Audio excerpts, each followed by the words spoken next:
Hello दोस्तों, नमस्कार। आप सभी का स्वागत है मेरे YouTube channel the secrets of medicine पर, जहां पर आपको मिलती है मेडिसिन से रिलेटेड इन्फॉर्मेशन। मैं हूं शेषमणि पांडे और आज की इस वीडियो में हम बात करने वाले हैं एक बीमारी जिसे हम टॉन्सिलाइटिस कहते हैं। टॉन्सिलाइटिस क्या होता है, इसके सिम्टम्स क्या हैं, क्या क्या इसमें परेशानियां होती हैं, इसे घर में कैसे ठीक किया जा सकता है, इसका इलाज क्या है, इसमें कौन कौन सी दवाइयां दी जाती हैं, ये सब हम इस वीडियो में जानेंगे। तो वीडियो को स्किप ना करें और वीडियो को अंत तक ज़रूर देखें। और अगर आप मेरे चैनल पर पहली बार विजिट किए हैं या अभी तक मेरे चैनल को सब्सक्राइब नहीं किया है, तो आपसे रिक्वेस्ट है कि चैनल को सब्सक्राइब करें और साथ ही बेल आइकॉन को दबा दें, ताकि सबसे पहले नोटिफिकेशन आप तक पहुंच सके। तो चलिए वीडियो को शुरू करते हैं।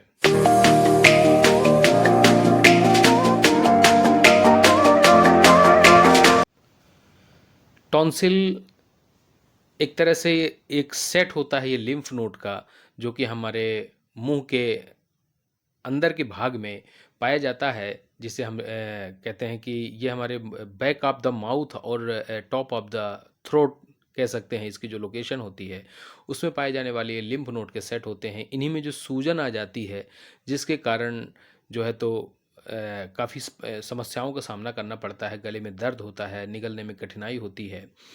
इसे हम टॉन्सिलाइटिस कहते हैं। टॉन्सिलाइटिस का जो मुख्य कारण होता है वो होता है वायरस इन्फेक्शन, और जो कि ज़्यादातर होता है, कई बार यह बैक्टीरियल इन्फेक्शन की वजह से भी होता है। टॉन्सिलाइटिस की जो बीमारी होती है वो बच्चों में और टीन एज में, जो यानी कि किशोर अवस्था में ज़्यादा पाई जाती है, लेकिन यह बीमारी किसी भी उम्र के व्यक्तियों को हो सकती है। टॉन्सिलाइटिस का अगर इलाज ना किया जाए या लापरवाही बरती जाए, सावधानी ना रखी जाए, तो यह धीरे धीरे दूसरे हिस्सों में हमारे मुंह के अंदर फैल सकता है, जिसमें कि पस जैसा फॉर्मेशन भी बन सकता है, जिसमें कि सांस लेने और निगलने तक में काफ़ी कठिनाई का सामना करना पड़ सकता है। निगलने में कठिनाई होना, दर्द होना गले में, ये इसका मुख्य लक्षण है। इसके अलावा टॉन्सिलाइटिस होने पर सिर दर्द होना, बदन दर्द होना, तेज बुखार होना, कमज़ोरी महसूस होना, हाथ पैरों में दर्द होना, ये इसके कुछ सामान्य लक्षण होते हैं। जो कि वायरल इन्फेक्शन होने पर ये घर पे ही काफ़ी कुछ उपचार किए जाने पर और परहेज़ यानी कि सावधानी रखने पर ठीक हो जाते हैं। लेकिन बैक्टीरियल इन्फेक्शन होने पर कई बार डॉक्टर को दिखाना आवश्यक होता है, उसका ट्रीटमेंट लेना आवश्यक होता है। जैसा कि ये वायरल और बैक्टीरियल इन्फेक्शन है, तो ये कंटेजियस है, अर्थात यह है छुआछूत की बीमारी जैसा होता है। यानी कि किसी के बर्तन यूज़ करने पर, किसी से हाथ मिलाने पर, खांसने छींकने पर यह आसानी से एक व्यक्ति से दूसरे व्यक्ति में फैल सकता है। अब हम जानते हैं कि टॉन्सिलाइटिस जो है तो इसके क्या क्या मतलब कारण हो सकते हैं, इन्फेक्शन किन किन कारणों से हो सकता है। टॉन्सिलाइटिस की बीमारी का जो मेन कारण है वो वायरल और बैक्टीरियल इन्फेक्शन है। इसके अलावा एलर्जी होती है बहुत से लोगों को, जैसे कि ठंडे एरिया में चले जाना, कोल्ड एरिया में चले जाना, या फिर पॉल्यूटेड एरिया में चले जाना, डस्ट से एलर्जी होना, allergic rhinitis, normal sore throat होना, कफ कोल्ड होना, ये कारण भी कई बार टॉन्सिलाइटिस को बना देते हैं। इसके अलावा मोनोन्यूक्लियोसिस, ये भी एक प्रकार का वायरल इन्फेक्शन है, जो कि कुछ दिनों में ठीक हो जाता है। घर पे ही कुछ घरेलू उपचार द्वारा या प्रॉपर रेस्ट करने पर यह अपने आप ठीक हो जाता है।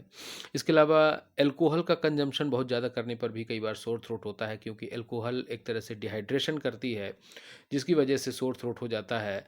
और इसके अलावा कॉमन कोल्ड और कफिंग तो है ही है, जो नॉर्मल एलर्जिक राइनाइटिस है, सर्दी जुकाम होना, ये तो होते ही हैं। इसकी वजह से भी कई बार ये गले में इन्फेक्शन टॉन्सिलाइटिस का एक कारण बनाता है। अब हम सावधानी क्या रखनी चाहिए टॉन्सिलाइटिस के होने पर। जब भी टॉन्सिलाइटिस होता है उस वक्त पर गर्म सूप पीना चाहिए। ठंडे तरल पेय पदार्थों का उपयोग करने से कई बार दर्द में राहत मिलती है। इसके अलावा मुलायम और चिकने फलों का उपयोग करना चाहिए। कच्चे फल और कच्ची सब्जियों का सेवन नहीं करना चाहिए। और ह्यूमिडिफायर अगर हो सके तो कई बार कमरों में लगाना चाहिए, या फिर कमरे में नमी बना के रखना चाहिए। सबसे पहले हम बात करते हैं टॉन्सिलाइटिस को ठीक करने के कुछ घरेलू उपचार। तो उसमें सबसे पहला उपचार हम देखते हैं कि आइस क्यूब का पैक बनाना, यानी कि बर्फ़ से सिकाई करना।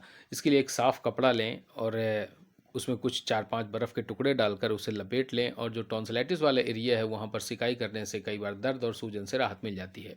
इसके अलावा 1 गिलास गर्म दूध लें और उसमें आधा चम्मच हल्दी पाउडर और 1 चुटकी काली मिर्च का पाउडर लें और इसके मिश्रण को गर्म करके रोज़ रात को सोने के पहले इसे पीने से भी काफ़ी राहत मिलती है। इसके अलावा नींबू, नमक, शहद और पानी, जिसमें कि 1 चुटकी नमक और 2 बड़े चम्मच शहद मिला लें 1 गिलास गुनगुने पानी में और इसे दिन में 2 से 3 बार पीने से काफ़ी राहत मिलती है।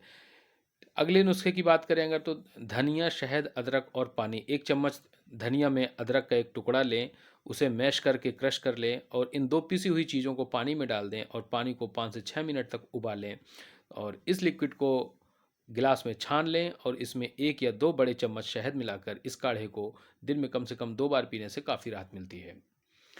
फिर अगली एक इसमें विधि है कि एक फिटकरी का टुकड़ा लें और इसे पानी में थोड़ा-सा मिला लें। इस पानी को कुछ मिनट तक उबालें और यह पानी से गरारा यानी कि गार्गल दिन में 2 से 3 बार करने पर काफ़ी राहत देता है। अगला जो नुस्खा है वो है काली मिर्च पाउडर, अदरक, शहद, तुलसी के पत्ते और पानी। इनको अदरक का एक टुकड़ा लें और तुलसी के कुछ पत्ते लें और एक पारंपरिक मूसल का उपयोग करते हुए इसे कुचल लें या क्रश कर लें और 1 चुटकी काली मिर्च इसका पाउडर इसमें मिला लें अदरक और तुलसी के पत्ते के साथ में और गर्म पानी में मिलाकर इसे 5 से 10 मिनट तक उबालें और इस काढ़े को गिलास में छान लें और उसमें 1 या 2 बड़े चम्मच शहद मिला लें और इसका जो है काढ़ा दिन में 2 से 3 बार पीने से टॉन्सिलाइटिस में काफ़ी राहत देता है। तो ये थे कुछ टॉन्सिलाइटिस के जो घरेलू उपचार हैं जिन्हें आप अपने घर में करके काफ़ी राहत पा सकते हैं। लेकिन ये बात होती है वायरल इन्फेक्शन के लिए जो कि सिम्प्टोमेटिक रिलीफ देता है और कुछ समय बाद ठीक हो जाता है। लेकिन अगर बैक्टीरियल इन्फेक्शन है और रिकरेंट इन्फेक्शन है, कई बार बार-बार इन्फेक्शन हो जाता है, तब यह एक चिंता का विषय हो सकता है। ऐसी स्थिति में डॉक्टर से मिलकर प्रॉपर एंटीबायोटिक का सिलेक्शन करना चाहिए जो कि डॉक्टर प्रिस्क्राइब करते हैं। तो आइए हम बात करते हैं कि ऐसी स्थिति में कौन-कौन सी एंटीबायोटिक प्रिस्क्राइब की जाती हैं। जो इसके इन्फेक्शन में आता है ये अपर रेस्पिरेटरी ट्रैक्ट इन्फेक्शन की कैटेगरी में ही आता है। अपर रेस्पिरेटरी ट्रैक्ट इन्फेक्शन में बहुत सारे बैक्टीरिया इन्वॉल्व होते हैं जिसमें से कि मेनली जो बैक्टीरिया इन्वॉल्व होता है वो ग्राम पॉजिटिव बैक्टीरिया जिन्हें हम स्ट्रेप्टोकोकस पायोजेनस कहते हैं। लेकिन इसके अलावा ये दूसरे मिक्स्ड इन्फेक्शन की वजह से भी अगर होता है तो उसमें कई तरह के ग्राम पॉजिटिव, ग्राम नेगेटिव और एटिपिकल बैक्टीरिया भी शामिल हो सकते हैं। जैसे कि Streptococcus pneumonia, staphylococcus aureus, cyanobacterium diphtheriae, इसके अलावा ग्राम नेगेटिव में हीमोफिलस इन्फ्लुएंजा, मोरेक्सिला कैटेरियलिस और एटिपिकल बैक्टीरिया भी हो सकते हैं जो कि बहुत रेयर होते हैं जैसे कि माइक्रोप्लाज्मा निमोनिया और क्लेमाइडा निमोनिया। ये बैक्टीरियाज भी शामिल हो सकते हैं। ऐसी स्थिति में जो है तो इन्फेक्शन काफ़ी क्रॉनिक हो सकता है और काफ़ी पेनिक हो सकता है। तो इन कंडीशन को कंट्रोल करने के लिए सबसे बेस्ट जो एंटीबायोटिक्स नॉर्मली दी जाती है उनमें से एजिथ्रोमाइसिन है जो कि ग्राम पॉजिटिव, ग्राम नेगेटिव और टिपिकल का कवरेज रखती है। इसके अलावा एमॉक्सिसिलिन विथ क्लेवुलेनिक एसिड जिसमें से कि 625 mg दिन में 2 बार या 3 बार डॉक्टर प्रिस्क्राइब करते हैं अगर एडल्ट है पेशेंट तो।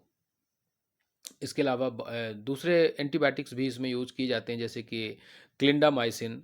तो ये कुछ जो कॉमन एंटीबायोटिक्स हैं वो डॉक्टर द्वारा प्रिस्क्राइब जाती हैं। इसके अलावा इंटरनल जो होता है स्वेलिंग होती है, एलर्जी बढ़ती है, उसको कंट्रोल करने के लिए कई बार एंटी एलर्जिक कॉम्बिनेशन भी दिए जाते हैं जिसमें कि मोन्टेलुकास्ट विथ लिवोसिट्रीजिन या मोन्टेलुकास्ट विथ फेक्सोफेनाडिन कॉम्बिनेशन में दिया जाता है।